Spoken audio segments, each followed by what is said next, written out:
গরম গরম ভাত, মুগ ডাল, ধনেপাতা দিয়ে বড়া। এটা হচ্ছে চিচিঙ্গাটা শুকিয়ে গেছিলো, তাই চিচিঙ্গা দিয়ে একটু নারকেল দিয়ে বড়াটা করেছি।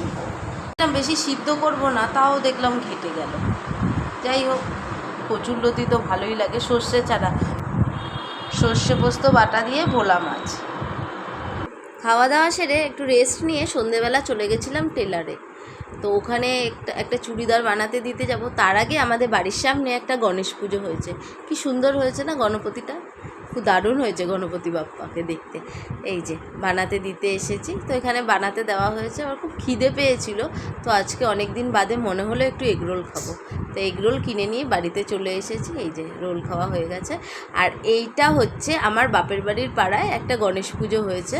তো আমার ভাই এই 14 কেজি লাড্ডুটা দিয়ে ওখানে পুজো দিয়েছে, প্রসাদও দিয়ে গেছে। আর আমি গণপতি বাপ্পাকে বলি সামনের বছর যেন এই দ্বিগুণ লাড্ডু দিয়ে আমার ভাই পুজো দিতে পারে। সবাইকে ভালো রেখো গণপতি বাপ্পা। আজ রাতে ভাত খাবো, এই যে ভাত ফুটছে। আমার ভিডিওটা ভালো লাগলে একটা লাইক, শেয়ার, কমেন্ট করো, সাবস্ক্রাইব করো, পাশে থেকো প্লিজ। আর তোমরা সবাই সাবধানে থেকো, সুস্থ থেকো, ভালো থেকো। Tata, good night.